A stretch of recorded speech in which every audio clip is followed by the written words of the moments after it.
Καλησπέρα σας. Σήμερα έχω τη χαρά να σας παρουσιάσω την Ηλέκτρα, μαθήτρια της πρώτης τάξης του Πειραματικού Γυμνασίου Ρόδου. Είναι μια ιδιαίτερα δημιουργική προσωπικότητα με μεγάλη αγάπη για τη μουσική, το τραγούδι και το να πειράζει τους γύρω της. Παρόλο που η ίδια δηλώνει πάντα αγγελούδι, όσοι τη γνωρίζουν καλά, ίσως έχουν μια ελαφρώς διαφορετική άποψη. Στον ελεύθερο της χρόνο, τραγουδά, αθλείται και αφήνει τη φαντασία της να την οδηγεί κάπου αλλού. Λόγω της αγάπης της για τη μουσική, αποφάσισε να έρθει και να εξερευνήσει μαζί σας την επιστημονική πλευρά της. Σήμερα θα μας παρουσιάσει το θέμα «Η φυσική πίσω από τον ήχο της κιθάρας». Παρακαλώ, υποδεχτείτε την Ηλέκτρα Νικηταρά.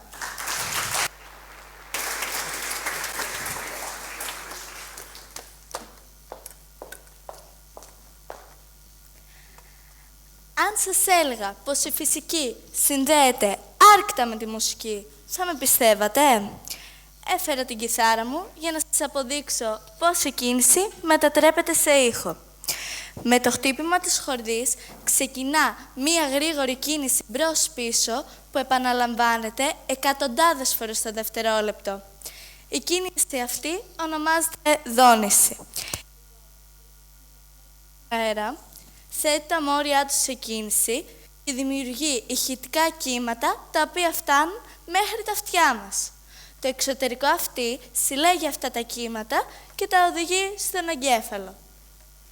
Εκεί ο εγκέφαλος αναλύει αυτά τα σήματα, ένταση, μήκος, ύψος, ρυθμός και διάρκεια, και συνδυάζοντας όλες αυτές τις πληροφορίες, ο εγκέφαλος δεν ακούει απλώς μουσική,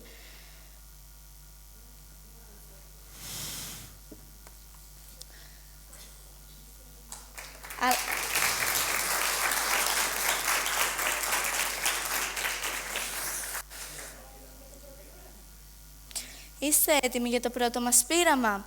Θα παίξω τις ίδιες νότες σε δύο διαφορετικές χορδές. Πιστεύετε θα ακουστούν οι ίδιες?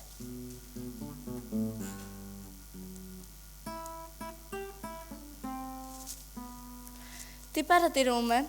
Οι νότες δεν ακούστηκαν ίδιες. Άρα κάτι αλλάζει. Όχι η νότα στο όνομα, αλλά ο τρόπος που παράγεται ο ήχος. Αυτό που αλλάζει είναι η συχνότητα. Η συχνότητα καθορίζει πόσο ψηλός ή χαμηλός είναι ο ήχος και μας λέει πόσες φορές πάλεται μία χορδή.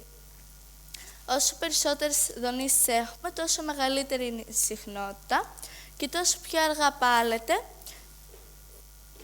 τόσο μικρότερη είναι η συχνότητα και τόσο πιο μπάσος θα ακούγεται ο ήχος. Εδώ ακούτε την νότα μη, στην πιο παχιά χορδή. Η χορδή πάλεται περίπου 82 φορές το δευτερόλεπτο και κάνει τον ήχο να ακούγεται πιο βαθύς και μπάσος. Εδώ ακούτε πάλι μη, αλλά σε λεπτότερη χορδή. Η χορδή πάλεται περίπου 330 φορές το δευτερόλεπτο, δηλαδή πιο γρήγορα και κάνει τον ήχο να ακούγεται πιο ψηλό.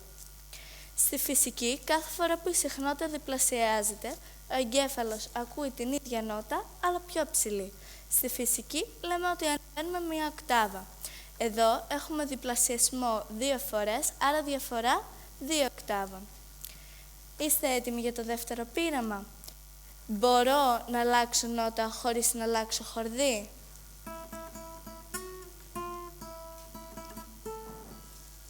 Τι κάνω εδώ? Παίζω μόνο μία νότα, πατώντας τη σε διαφορετικά σημεία. Τι αλλάζει φυσικά? Όταν πατάμε μία χορδή, μικραίνει το μήκος της, αυξάνεται η συχνότητα και αλλάζει η νότα. Έτσι, μπορούμε να παίζουμε πολλές διαφορετικές νότες, απλώς πατώντας τη χορδή. Τι καθορίζει τελικά το μήκος, συχνότητα μιας χορδής? Η συχνότητα και άρα η νότα εξαρτάται από 3 βασικούς παράγοντες. Το πάχος της χορδής, πιο παχές χορδές, πιο αργές δονήσεις, πιο μπάσος ήχος. Το μήκος της χορδής, πιο μικρό μήκος, περισσότερες δονήσεις, πιο ψηλός ήχος. Και την τάση της χορδής, όσο πιο τεντωμένη είναι, τόσο μεγαλύτερη συχνότητα έχουμε. Τέλος, οι χορδές από μόνες τους παράγουν πολύ αδύναμο ήχο. Το ξύλινο σώμα της κιθάρας ενισχύει αυτές τις δονήσεις και κάνει τον ήχο να ακούγεται πιο δυνατό, πιο γεμάτο και πιο ζωντανό. Η κιθάρα δεν είναι ένα απλό όργανο μουσικής, είναι ένα μικρό εργαστήριο φυσικής, όπου η κίνηση μετατρέπεται σε κύματα, τα κύματα σε σήματα και τα σήματα σε μουσική.